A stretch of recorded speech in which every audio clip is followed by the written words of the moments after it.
Suspect, mga nilalamig kahit tapos na ang Pasko. Mga taga Northern Luzon yan na ini-enjoy ang malamig na temperatura pagpasok ng bagong taon. At ang talagang suspect na nagdadala ng malamig na simoy ng hangin, Northeast Monsoon o hanging amihan na medyo na late ng araw ayon sa Pag-asa.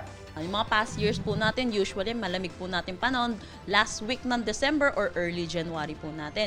Kaso nga lang po, nagkaroon po tayo ng sunod-sunod na bagyo. Kung maaalala po natin, nag-umpisa po ito kay Christine hanggang sa naging sa huli po si Pipito. Kaya po sa term po natin, nausog po yung Northeast Monsoon po season po natin. Kaya ngayon pa lang po tayo nakakaranas ng malamig na panahon. Ayon sa Pag-asa, 13 degrees Celsius ang pinakamalamig na temperaturang naitala nila sa bandang Benguet nito lang January 7. Sa Baguio City, 13.8 degrees Celsius naman ang pinakamalamig na temperaturang naitala ngayong January. At ayon sa Pag-asa, lalamig pa yan lalo sa mga susunod na araw dahil mas lalakas ang bugso ng hanging amihan. Inaasahan po natin possible po sa mga susunod na araw makapagtala din po tayo ng single digit na temperatura. Usually po kasi past amihan season natin nakakapagtala tayo ng mga 9, 8, 7. So hindi po natin tinatanggal yung posibilidad na makaranas po ulit tayo ng ganong temperatura para sa mga kababayan po natin, lalo na dito sa Baguio.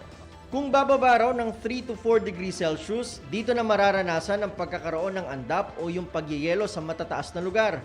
Hanggang Marso o bago magtag-init, mararanasan ang malamig na panahon. Bababa rin naman daw ang amihan sa bandang Visayas, kung hindi ngayong linggo ay sa susunod na linggo. Siyempre kahit enjoy sa malamig na panahon ng ilan, ay kailangan pa rin mag-ingat para makaiwas sa sakit. So usually yung mga acute upper respiratory tract infection yung mga nakukuha natin, no, kasi malamig, no. Kasi andyan yung sipon, andyan yung ubo, no. So minsan din kasi nagkaroon tayo ng mga sore throat. Posible rin daw tumaas ang blood pressure pag malamig ang panahon. Kasi syempre, mas nagtatry din yung katawan natin, no? Syempre, yung parang namumuo din yung mga ating mga cholesterol din dyan, no? Kaya hindi din masyado maganda yung circulation. Kaya mabuti raw na magsuot palagi ng panlamig para maprotektahan ang ating katawan.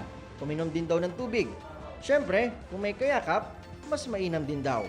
Valid naman talaga yan na kailangan gawin. Kasi syempre, once kasi yung body heat natin, no? Pwede kasi ito makatulong din dun sa taglamig.